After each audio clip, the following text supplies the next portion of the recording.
dia mbola faly an-trany miaraka amintsika ao anatin'izao fampahirezana foy izao vavakisika. Jehovahandriamanitra ray aho dia mbola matoky an-trany izahay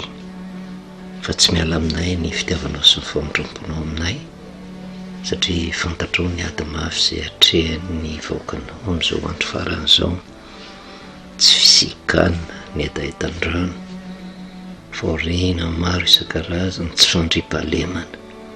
kanefa velanao hitranga reny rehetrarehetra reny mba hisaintsainanay fa tsy eto amin'izao tontolo izao no misy ny fitsaharana, ary mba tsy hahatonga anay kosa hifikitra amin'ny zavatra holevina fa mba hisaintsaina ny fiainana mandrakizay. Dia ny fanahinao masina no ka hoarotsako indray hanazava ny fomba mampanahinay handraisanay fampahirezana amin'ny alalan'ny teninao. Dia mitenena Jehovah fa meno mpanomponao amin'ny anaranao Jesosy, amen. Faly miaravantsika amin'ny anaran'i Jesosy, manonona ny fahasoavana sy ny fiatanan'ny tompo amintsika mandrakariva. Mbola ao anatin'ny fizaham-toetra ny fanahy ihany tsika raha mamitina kely vetivety fa tsy ataontsika lava. Izao toetra ny fanahina avy amin'Andriamanitra ireny na tsy ozy fa maro mpaminany sandoka efa lasany amin'izao tontolo izao. Izao no ahafantaranareo ny fanahy avy amin'Andriamanitra dia ny fanahy rehetra izay manaiky fefa-tonga taminao fa Jesosy avy amin'Andriamanitra, fa ny fanahy rehetra izay tsy manaiky an'i Jesosy tsy mba avy amin'Andriamanitra, izany ny fanahin'ny antikristy ozy. Dia rehefa nanomboka nazavaintsika dia nahitsika ten'Andriamanitra Jesosy. Kanefa inona no mamaritra amin'Andriamanitra dia ny Jaona toko fahaefatra ny andininy fa 4:20 Andriamanitra dia fanahy. Izany hoe ary hitantsika teny amin'ny Korintiana ny tompo izany fanahy izany. Ary eo no tena mampieritreritra satria misy ny olona manaiky an'i Jesosy Andriamanitra, misy ny olona tsy manaiky an'i Jesosy ho Andriamanitra. Tsy menatsiny izy vokatra ny tsy fahalalana ny soratra masina. Misy indray nefa le manaiky an'i Jesosy ho ten'Andriamanitra fa le fivavahana amin'i Jesosy indray no diso,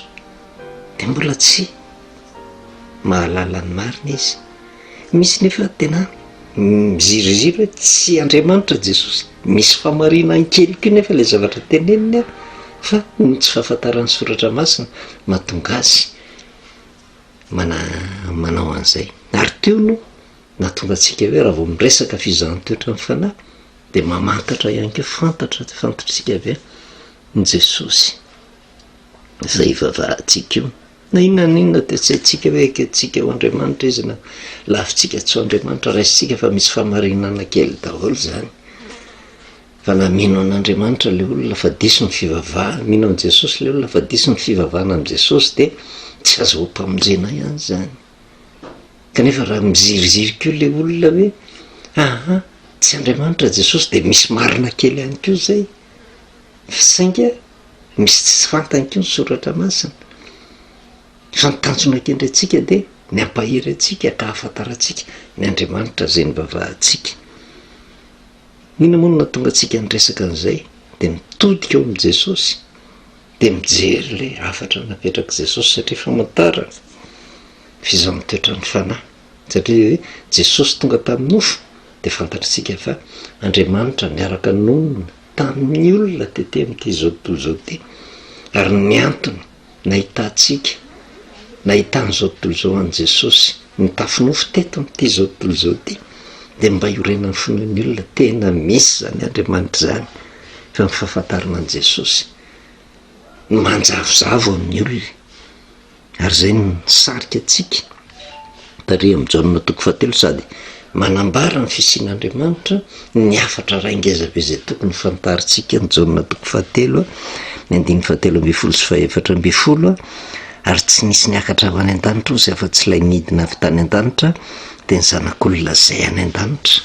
Ohatra ny teny fampieritraretana nataon'i Jesosy tamin'ny Nikodemosy, ilay mpampianatra ngezalahy tsy mahatakatra ninonenina, manana diplôma fa tsy mahatakatra zava-panahy. Ary eo no tena mampatahotra amin'izao vanim-potoana izao satria ahorona miboritra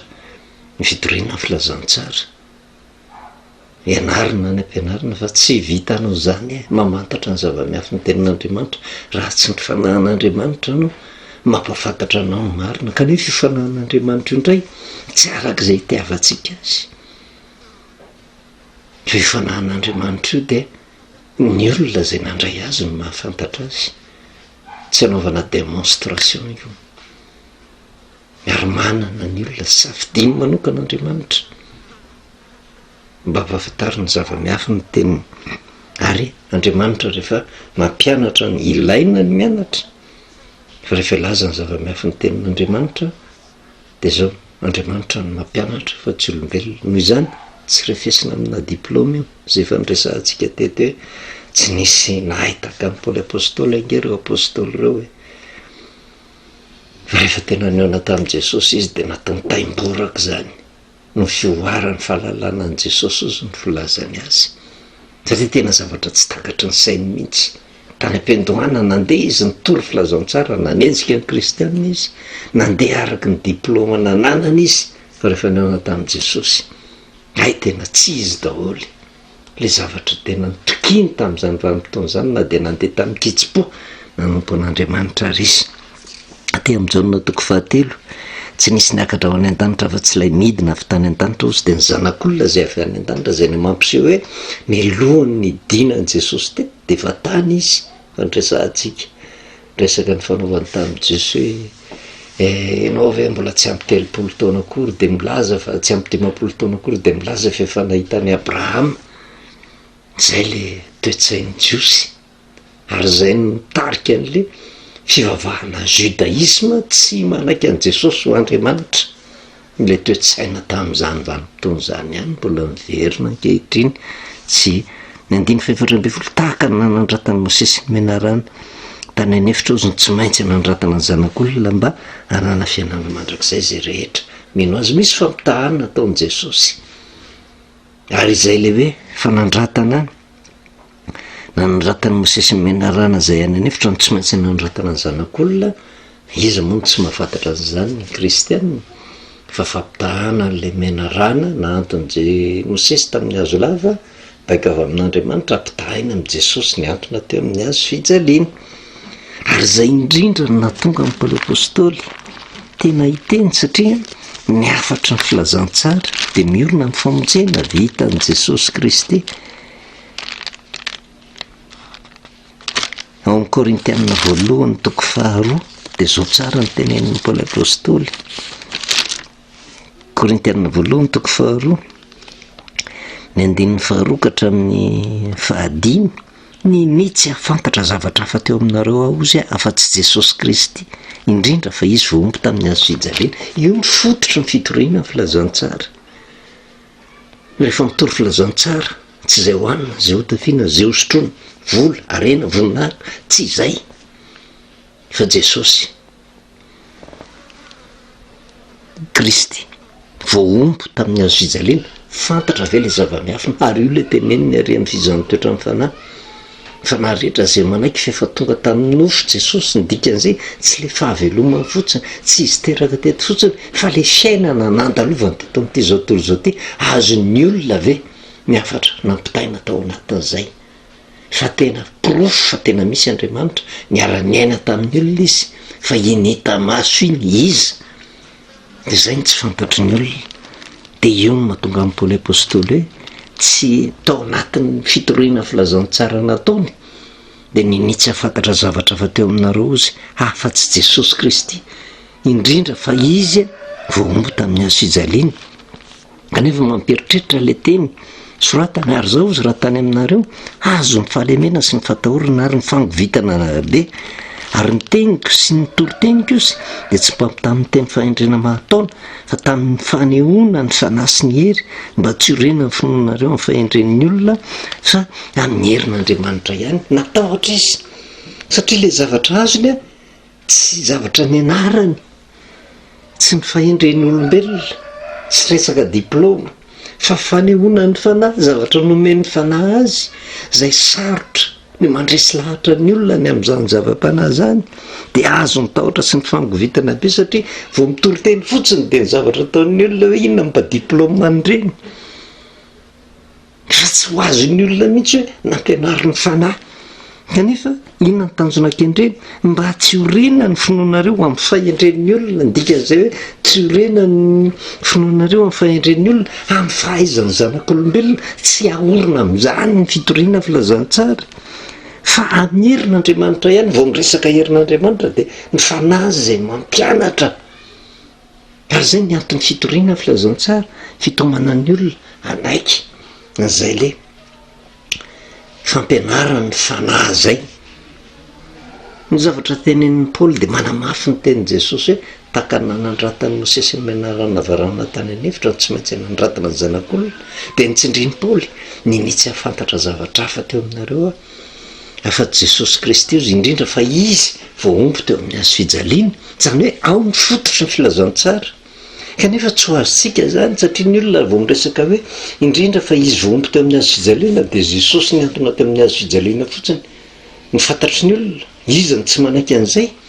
fa ny zava-miafy natao ambadika zay tsy maintsy fantatrao hatramin'ny fotoana na velona azy hatramin'ny fahakely mandrapa tonga ny nafatesany teo amin'ny hazo fijaliana le mission le andraikitra no tanany teto amin'izao tontolo izao azon'ny olona ve zay ny fizanotoetra ny fanahy dia io no natonga antsika nyresaka hoe vao miresaka n'le Jaona toko fahatelo dia tsy maintsy miresaka n'le menarana tany anefitra zay hitantsika tao amin'ny nomere toko faraika amby roapolo dia efa mitondra n'izay fanazavana zay ihany tsika fa tsy mampanenina manao tena verina satria anatin'ireny tena verina ireny misy zavatra vaovao indray ampitain'Andriamanitra amintsika mba hatakarantsika ny zavatra teo aloha ampahery antsika azahoantsika tena mahafantatra mihitsy hoe tena fantatritsika ve ny Jesosy zay rahantsika mba horena ny finoantsika zany amin'ny herin'Andriamanitra araka ny tenenin'ny Paoly apôstôly. Nomere toko faraika amby roapolo ny andiny faefatra hatramin'ny fahasivy miala tany tendrombohitra ory izy ka nahazo ny lalana makany amin'ny ranomasina mena ozy anodidina ny tany Edoma dia kivy ny fanahin'ny olona no ny lalana ary ny teny nanometsiana an'Andriamanitra sy Mosesy ny olona ka nahoana ny nentinao niakatra avy tany amin'ny tany Egipta izay ho faty etỳ anefitra fa tsy misy mofo na rano ity ary mamona aminay fanahinay tony mofomofo foana itony. Io le fotana mahafaty mavoan'ny kristianina tia hitsin-dalana foana tsy te hisahirana tsy te handinika ny soratra masina tsy te hanokatra ny baiboly io fa tena tonga dia mitady formule hoe A plus A égale vola formule takan'izany tediavin'ny olona ao anatin'ny fivavahana hoe tena miditra amin'ny fifadikanana dia vao miratra dia fahagagana vola raiky tapo zay ny zavatra eritreretin'ny olona fa ny andinika soratra masina ny hamantatra ny zava-miafy ny soratra tsy eken'ny olona te hanao hitsin-dalana mandrakariva tsy zay nefa ny fomba an'Andriamanitra fa efa hitantsika tany amin'ny bokin'ny Exodosy hoe entin'Andriamanitra amin'ny lalana miodidina azo atao nke misy lalana mihitsy tonga dia manitsy tonga any amin'ny tany Kanana fa tsy ho tonga any fa be dia be ny fahavalo misakany ary zay le hitsin-dalana ny hitsin-dalana tsy azahoa mpanonjeny fa tsy maintsy manaiky ny fitantanan'Andriamanitra ho entina amin'ny lalana miodidina fa nefa zay tsy zaka ny fanahin'ny olona zay fitondrana ny zanak'Israely amin'ny lalana miodidina fitondrany Jehovah zay ary zay koa tsy zakan'ny olona amin'izao vanim-potoana izao ary ny olona mpanao hitsin-dalana tsy hazaka ny fampaherezana tahaka an'izao fizanotoetra ny fanahy efa hafiriana moa no nanazavantsika an'izany fa ny olona dia ankahoana fotsiny le fanahy fa tsy dia hamantatra ny zava-miafina mora fitahany devoly ary mizotra amin'ny lalan'ny fahaverezana rehefa mitady anao hitsin-dalana ary rehefa mitady anao hitsin-dalana dia misy zavatra miandry azy mandrakariva dia inona nefa no nahatonga azy dia monimonina nanometsiny an'Andriamanitra sy ny Mosesy ny olona zany hoe ohatra ny tany amin'ny tany Egipta zany foto rehefa tena jerevana ny fanaovana hitsin-dalana dia foto-kevitry ny Egiptianina vavaka fotsiny amin'ny sary mivongana tonga dia manantena fotsiny zavatra ny nofo tsy mila mianatra tsy mila maninona fa tonga dia manaiky be fahatany fotsiny ohatra n'izao ny formule re olona dia zay dia nanometsiny n'Andriamanitra sy ny nahoana zay ny nentinao niakatra avy tany amin'ny tany Egipta faty etỳ anefitra ozy fa tsy misy mofo na rano aty mamona aminay na fanahinay tony mofomofo foana itony tany anefitra angely fitaraina ny zanak'Israely nanomezan'Andriamanitra azy ny many sy nanomezan'Andriamanitra azy ny papelika fanomezana maimaim-poana nomena vokatry ny fitaraina kanefa rehefa nomena indray dia lazay fa mamona aminaina ny fanahiny fa rehefa jerevana ny zava-panao ambadika zay hoe na le mofo na le papelika dia tandinto ny tenin'Andriamanitra ka rehefa tonga le tenin'Andriamanitra mahamona aminaina ny olona aiza ve dia tena tsy maintsy hianatra tenin'Andriamanitra vao mahazo vola mianatra tenin'Andriamanitra fa tonga dia formule fotsiny omeny zay ny fahendren'ny olombelona zay fa ny fahendren'Andriamanitra tsy zay mangady lalina tenin'Andriamanitra ary eo ihany nafahanao miady na fakapanahy ataon'ny devoly ny olona tsy mahay tenin'Andriamanitra tsy maintsy tafihan'ny devoly mianatra tenin'Andriamanitra tsy trandraka ny tenin'Andriamanitra ary ianao tsy amelan'ny devoly ataon'izay andavonanao maika efa tsy mianatra ny tenin'Andriamanitra ohatra metimety zany ny fiainanao fa mizotra amin'ny lalan'ny fahaverezana ianao vokatra izay fimonomonona ny olona zay Jehovah ozy dia nampanteny menarana afo teny amin'ny olona nanaikitra ny olona ireny ka dia nahafatesana be ny olon'ny Israely kristianina io Israely io nahafatesana be vokatra ny fimonomonona iza nefa le menarana dia fantatritsika tsara ny amin'ny apokalypsy 12 dia le dragona dia le menarana ela zay atao hoe devoly sy satana mamitaka zao tontolo zao navelana rehefa tena mimonomonona dia lasa rembon'ny devoly hitondra fahafatesana fahaverezana betsaka ny olona ozy nahafatesana be ny olon'ny Israely vokatra zay fanaovana hitsin-dalan'izay 17 nefa rehefa voy ihany le olona nakeo Mosesy ny olona ozy ka nanao hoe efa nanota izahay fefa nitenina ny metsiny an' Jehovah sy ianao ifony amin'i Jehovah izahay mba nisora ny menarana aminay dia nifona ho an'ny olona Mosesy ary Jehovah taminy manaova menarana afo izy ka nitony amin'ny hazo lava ary zay rehetra voakaikitra dia ho velona raha mijery izany dia nanao menarana varahany Mosesy nanantona azy tamin'ny hazo lava ary zay olona voakaikitra ny menarana ka nijery ilay menarana varahana dia velona zany hoe baiky nomen'Andriamanitra dia tsotra ilazao ny olona izay voakaikitra asa evo mijery fotsiny le menarana mitodika zany dia mijery le menarana miantona tamin'ny hazo lava tonga dia sitrana ohatran'ny hafahafa le izy ary io nyresahantsika tsy halavaitsika mielefina fa tandindon'i Jesosy niantona teo amin'ny hazo fijaliana zay kanefa raha mampitahay menarana nantona tamin'ny hazo lava mijery an'izay ny olona dia sitrana dia ozy ny lazay ny ry amin'ny Jaona 3 taka nanandratany Mosesy ny menarana varahana tany amin'ny efitra ozy ny tsy maintsy anandratana ny zanak'olona Jaona 3 ny 7:12 mba anana fianana mandrakizay zay rehetra mino azy ny dikan'izay zany dia zao izay ny famaritana an'le hoe zay rehetra mijery n'le menarana varahana zany hoe mijery an' Jesosy ny antona teo amin'ny hazo fijaliana dia mahazo ny fiainana mandrakizay fa zay fiainana mandrakizay zay tsy vitan'ny tompo maso fa misy hevi-dehibe ao ambadika zay rehetrarehetra zay kanefa ny zavatra hitatsika dia zao hoe menarana raha ny bokin'ny apokalypsy soratra masina manazava soratra masina ary tsy diso zany dia manambara ny devoly sy satana kanefa Jesosy miantona amin'ny hazo fijaliana araky ny teniny ihany fampitahana menarana varahana miantona tamin'ny hazo lava sy ny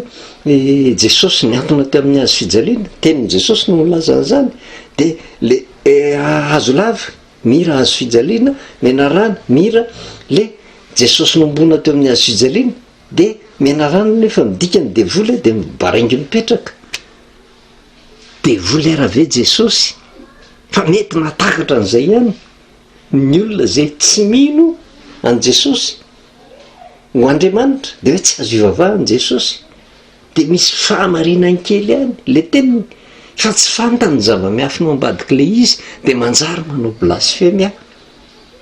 ary io no azavaintsika io le tenen'ny paoly apôstôly hoe ninitsy tsy hafantatra zavatra hafa teo aminareo afa-tsy jesosy kristy ozy indrindra fa izy voaompo teo amin'ny hazo fijaliana. Dia nidikan'izay zany dia hoe fantatrareo ve ny zava-miafina mahakasika an'le menarana varahana niantona tamin'ny hazo lava zay mira jesosy kristy niantona teo amin'ny hazo fijaliana. Sao dia ndeha iteniteny foana ka anao blasfémie hoe jesosy a tsy hafa fa devoly, fa misy zava-miafina ao ambadik'izay. Ka eto asaina mijery nefa anio menarana varahana teo amin'ny hazo lava misy antony zay. Dia any amin'ny jaonina toko fahaenina jesosy ohatrany hafa be le fomba fiteniny azy. Jaonina toko fahaenina dia ny andininy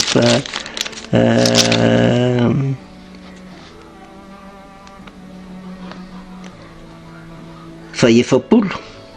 fa izao ny sitrapony raika izy dia nazahoany zay rehetra mijery ny zanaka ka mino azy fiainana mandrakizay. Mijery ny zanaka eo amin'ny hazo fijaliana fa marahana finoana dia zaho anangana azy amin'ny andro farany fa tandinto n'ilay fijerevana menarana varahana tany anefitra dia nahazo fanasitranana. Dia eo zany noadeditsika fa vizan'ny toetrany fanahy fa milohany ny afantarantsika an' jesosy zay ny tantara nisy taty amin'ny nomero itako faraika amin'ny roapolo natsangana ilay menarana varahana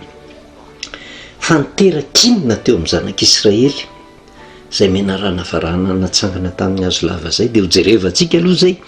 amin'izay vanim-potoana zay zany vao fantatritsika ny zava-miafina tiany jesosy ampitaina ao anatin'le jesosy niantona teo amin'ny hazo fijaliana hoe takana nandratana mosesy ny menarana varahana tany anefitra no tsy maintsy nandratana ny zanak'olona. Amin'izay vanim-potoana zay vao manomboka fantatritsika zavatra tiany jesosy ampitaina atakarantsika an'le teny jaonina hoe zao toetra ny fanahy. Voninahitra ho an'Andriamanitra irery ny vavakitsika. Sadranao Jehovah-Andriamanitra iray ny amin'ny teniny indray izay tonga taminay, teny izay mitondra anay amin'ny lalina mihodidina tokoa fa tsy hahatonga ny devoly hamitaka fa fantaranay ny lalina hitantananao izay azahoanay ny famonjena. Dia ny fanahinao ny miasa mandrakariva tompo mba tonga anay anaiky ny famarina ny teninao. Dia misaotra ray amin'ny anaranao Jesosy, amen. Manao velomantsika amin'ny anaran'i Jesosy manao ny fahasoavana sy ny fiadanana tompo amintsika mandrakariva.